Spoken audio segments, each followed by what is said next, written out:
basically has its origins really just in the system of electoral process in the United States. However, the immediate facts that were at concern in the U.S. Supreme Court case decided in 2000 was basically November 4th, November 4th, I guess it was 2000, right? Yeah.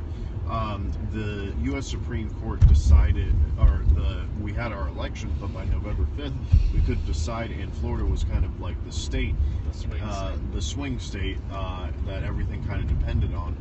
And there was a lot of theories about what was going on, but basically what it came down to is that Florida had to do a recount, and the way Florida did a recount called into question of whether the recounts in the various counties were conducting a uniform system of recounting. And this brought up the bigger question of whether there was a uniform system of counting electoral. Oh, you actually missed the street. Yeah, sorry about that.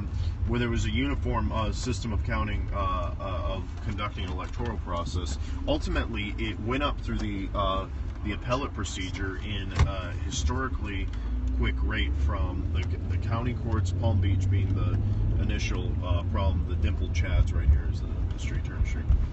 And the U.S. Okay, and then it went up to through the Florida appellate court system up to the Florida Supreme Court. And finally, the U.S. Supreme Court was basically had to decide an issue of whether or not that every single Supreme Court whether or not the system of elections in Florida violated the Equal Protection Clause because it had a non-uniform way of counting ballots. However, if this was taken to its extreme, which was what Bush was arguing, and ultimately what I construed to be what the Supreme Court decided, that if they say that this was a non-uniform system of election, then it would invalidate every single election in the history of the United States. That's some deep shit. Although, so I think technically it did, and I think a non-uniform system of elections does violate the Equal Protection Clause. However, to remedy that would invalidate every election in U.S. history, including everyone who's incumbent in the incumbency stage right now, and then it would be difficult to sort of unify everything. Although I suppose with computers it is possible to unify everything. But the problem is, nowadays you're sort of worried that there might be hackers internally, externally, manipulating the system if you have a uniform system. It's like the Irish potato famine. Are you guys falling asleep? You're telling me dead people can't vote? No. It's not just about dead people, but I mean, it's like one of the criticisms of Ireland back prior to the Irish potato famine is that the British sort of set up these huge land tracts.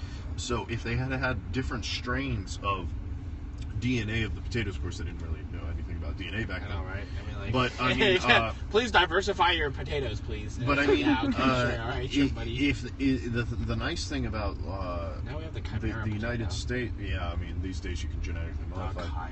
But it was that you had all these little different tracks. So if one farmland got a disease, then that would die, but it wouldn't affect the whole system. So there's something to be said for having diverse systems. But I mean, it was.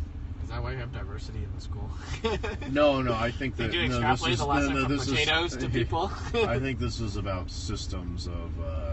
these are like systems of governance, computers, farms. Do you think having a different voting system makes it more difficult to hack because you have to... Yeah, I mean, I think it is an argument for it, but I do think...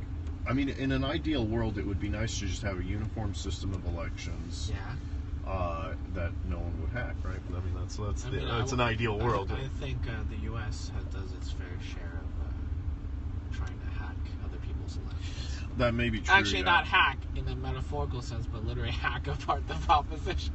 And the new one I mean... Was that puppet government? I can't hear you. There's, the Dulles brothers in the 1950s were known to go to, like, Latin American countries and sort of support corporate American interests like Dole plantations. And so in that kind of situation, I mean, like, what arguably is it so Greece. bad? Is it so bad that other people would try when we already do that anyway? Is it just like, do as I tell you, do as I say and not as I do? Yeah. Are we really going to play that game? I guess we are. I mean, I guess so, yeah. I think it's... that inconsistently hurts people.